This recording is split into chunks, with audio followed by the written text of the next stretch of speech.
Hello दोस्तों, welcome back to my channel once again. जो लोग पहली बार आए मेरे चैनल को प्लीज़ आप लोग सब्सक्राइब कर दीजिएगा। आज के इस वीडियो में चर्चा करने वाले हैं बीसीएल इंडस्ट्रीज़ लिमिटेड के बारे में। उम्मीद है नाम आपको क्लियरली दिख रही होगी। सबसे पहले यहाँ पे डिस्क्लेमर ऐड ऑन करना चाहूँगा, मैं किसी भी तरह का बाय और सेल की रिकमेंडेशन आपको यहाँ पर नहीं दे रहा हूँ। अगर यहाँ पर मैं बात करूँ फंडामेंटल वाइज, तो बीसीएल इंडस्ट्रीज़ की अगर मार्केट कैप की बात करूँ तो इसकी जो मार्केट कैप है तकरीबन 1119 करोड़ की है। और यहाँ पे मैं बात करूँ कंपनी के ऊपर कर्ज यानी कि डेट की, तकरीबन 569 करोड़ का कर्ज है कंपनी के ऊपर।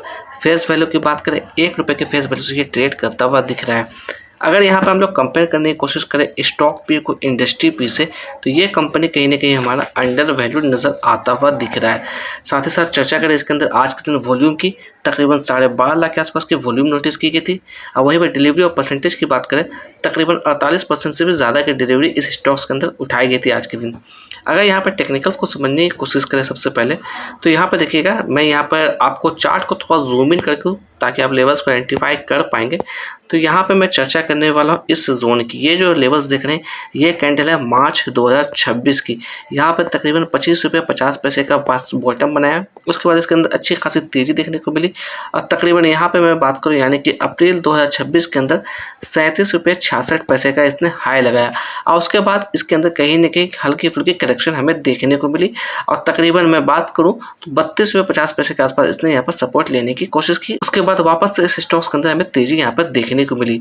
अगर यहाँ पर बात करें चार्ट के ऊपर क्या लेवल्स निकलती हुई आ रही है, तो यहाँ पे देखिएगा चार्ट के ऊपर कहीं ना कहीं जो लेवल्स है ₹40-42 के आसपास का, ये लेवल्स एक अच्छा रेजिस्टेंस नज़र आता हुआ दिख रहा है। मैं इस लाइन की बात करूँगा, ये जो लाइन आप देख रहे हैं जो मैंने ड्रॉ किया है, तो ये जो आप कैंडल देख रहे हैं, ये जो कैंडल आप देख रहे हैं, ये सारा कैंडल है आपका मई से लेकर अक्टूबर 2025 के बीच की। यहाँ पर मैं चर्चा करूँ, तकरीबन ₹40 के पास लगातार इसने यहाँ पर सपोर्ट बनाने की कोशिश की। मैं थोड़ा जूम इन करके लेवल्स को आपको दिखाने की कोशिश करूँगा।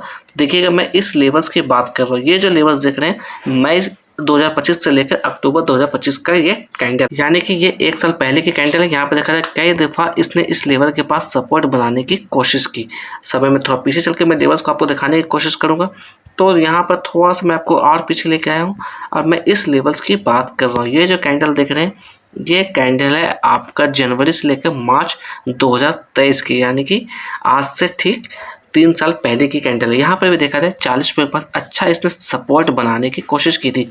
अब ये जो सपोर्ट है हमारे लिए कहीं ना कहीं एज ए रेजिस्टेंस के तौर पे काम करता हुआ दिख सकता है। अगर इस स्टॉक्स के अंदर 50 डे मूविंग एवरेज की बात करूँ, तो 50 DMA की जो वैल्यू निकलती हुई आ रही है, वो तकरीबन ₹34 के आसपास आती हुई दिख रही है।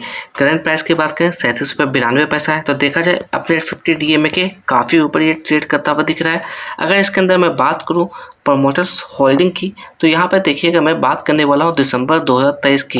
दिसंबर 2023 में जहाँ प्रमोटर के पास सिर्फ 57% की होल्डिंग थी, वहीं पर मैं बात करूँ दिसंबर 2024 की, यहाँ पर इनके पास 57.77% की होल्डिंग आ चुकी थी, यानी कि हल्की फुल्की यहाँ पर होल्डिंग इसने इंक्रीज़ की थी।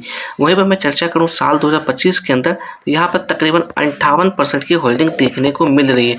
तो देखा जाए साल दर साल कहीं ना कहीं अपनी होल्डिंग को यहाँ पर इंक्रीज़ की है प्रमोटर्स ने। अकॉर्डिंग टू ट्रेडिंग व्यू, अगर यहाँ पर प्राइस फोरकास्टिंग की बात करूँ, तो देखिएगा सिर्फ और सिर्फ वन एनालिस्ट ने इसे कवर किया है। और मैक्सिमम एस्टिमेट की बात करें ₹70 देखने को मिल रही है, मिनिमम एस्टिमेट की बात करें ₹70 देखने को मिल रही है। तो देखा जाए अपने मिनिमम एस्टिमेट से भी काफ़ी नीचे ये ट्रेड करता हुआ दिख रहा है। अगर टिकट टैप के सबसे परफॉर्मेंस की चर्चा करें, परफॉर्मेंस यहाँ पर लो नजर आता हुआ दिख रहा है। वैल्यूएशन की बात करें, वैल्यूएशन यहाँ पर एवरेज नजर आता हुआ दिख रहा है। अगर यहाँ पर चर्चा कर लेते हैं फोरकास्ट एंड रेटिंग्स की, तो यहाँ पर देखिएगा किसी भी एक्सपर्ट ने इसे अभी तक किसी भी तरह के रेटिंग्स और फोरकास्टिंग नहीं की है, इसलिए आपको सोच समझ के काम करना है। अगर आपको लॉन्ग टर्म का व्यू हो तो इसके फंडामेंटल्स को एक बार जरूर चेकआउट करिएगा, तभी किसी तरह का डिसीजन लीजिएगा। चलते चलते मैं इतना कहना चाहूँगा, जो भी मेरे चैनल में पहली बार जुड़े मेरे चैनल को प्लीज़ आप लोग सब्सक्राइब कर दीजिएगा।